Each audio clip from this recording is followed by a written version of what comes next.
Disappointing result for Liverpool, beaten for the third straight match in the Premier League. 3-1 to Leicester. It's finished at the King Power Stadium.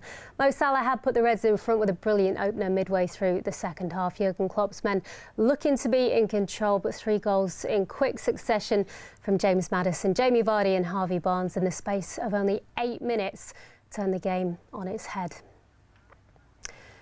So that was the first of a full round of Premier League football this weekend. A few other fixtures we're keeping an eye on over the next couple of days include Tottenham's trip to Manchester City later today. Liverpool, they'll be hoping for a favour, won't they, from West Brom when they host Manchester United tomorrow.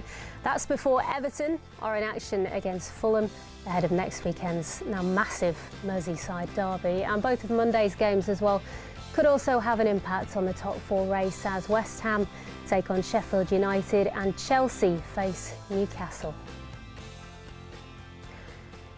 Well, this is what today's result means for the top half of the Premier League table. Leicester, of course, now moves 6 points clear of Liverpool, who remain on 40 points and have now played a game more as well than the likes of Manchester United, Chelsea and West Ham.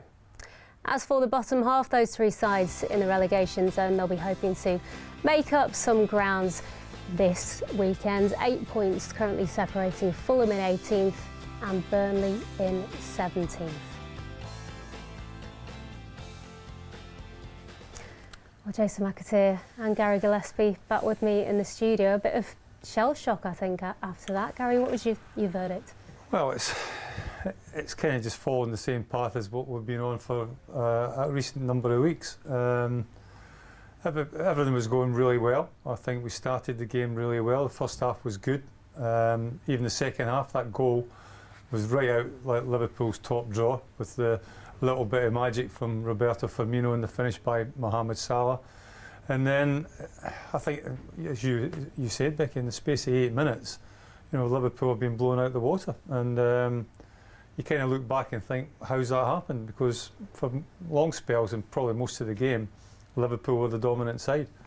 And that's been the case in most of the draws and defeats that we've seen in recent weeks. And it's something that I certainly I can't look at games and put my finger on just exactly what's going wrong. Apart from the fact that we've maybe given away cheap goals.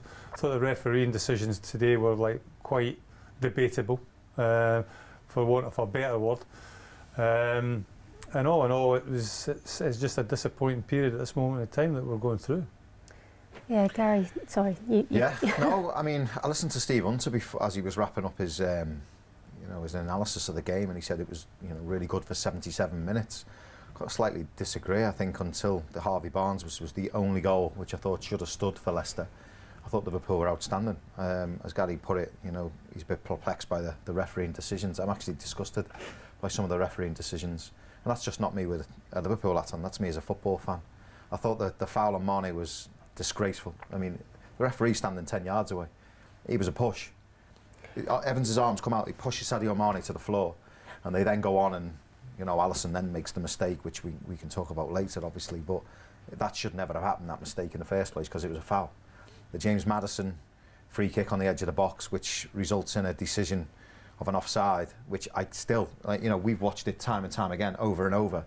If I was a player, I'd be in that dressing room now fuming. I'd be wanting to get at the referee, the officials, because we've seen it and I still don't understand it. I still don't know what they come to this conclusion. John Bradley was trying to explain to me in commentary, and I don't get it. For the life of me, I couldn't get where he was onside. Even with the drawn lines on the pitch, and I'm just thinking, what Liverpool player is actually playing him onside? It baffles me, this VAR thing. I actually laughed listening to your commentary when you went, good luck, with trying to sort that out, whether it's onside or offside, and then it comes on, and I seen it, and I just thought he's offside. He's offside. It's just straight away, and then the lines come in, and I'm thinking he's still offside. Yeah. He's still offside when the lines come in, and then I'm like, and then they give it onside, and I'm like, things like that just they massively impact on your season, and this system has been brought in to eradicate anything like that, any kind of them decisions, and they've got it so wrong. But the foul, on Mane, I'm disgusted with that refereeing decision. It's just so wrong.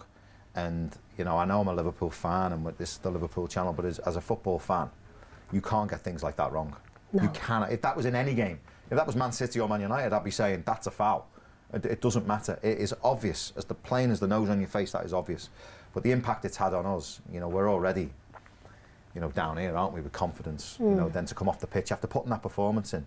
Becky, if you look at the stats today, you know, and I said to you, what score do you think that is? There's not a chance you would say it was 3-1 Leicester. There's not a chance. We've dominated possession 60-odd%.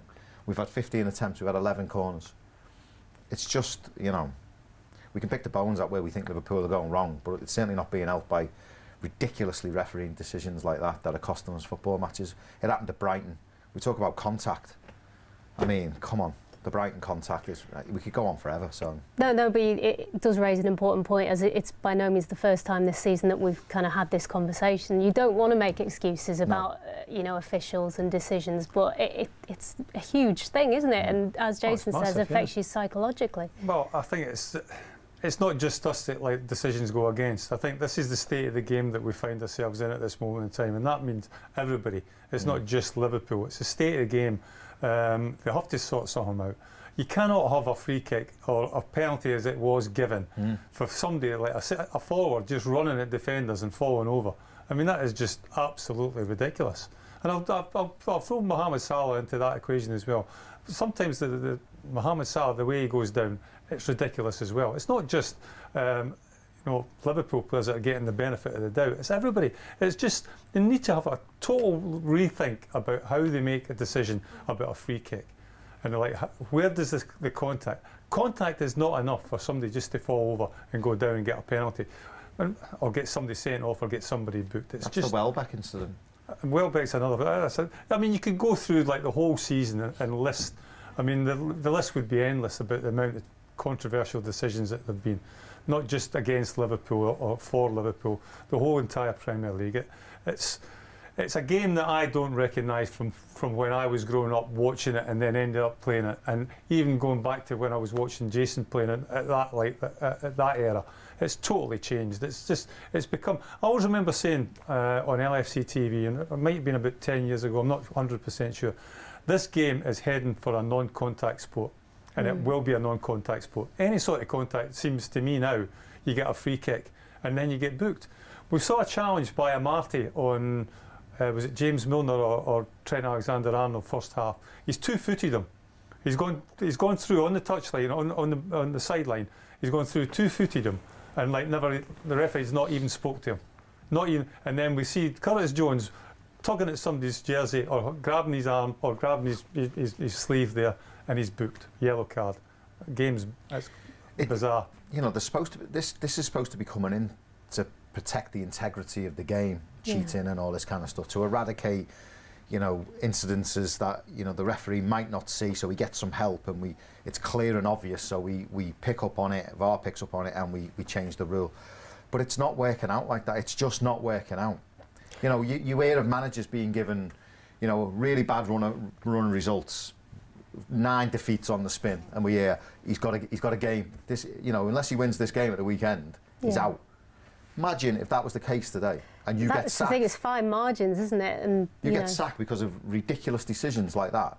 It's like your team's put a ridiculous performance in to keep you in a job, yet them decisions that the officials have got completely wrong now have got you sacked. The whole football club, the whole thing, everything changes. Everything changes. Livelihoods, lives, you know, the knock-on effect is paramount.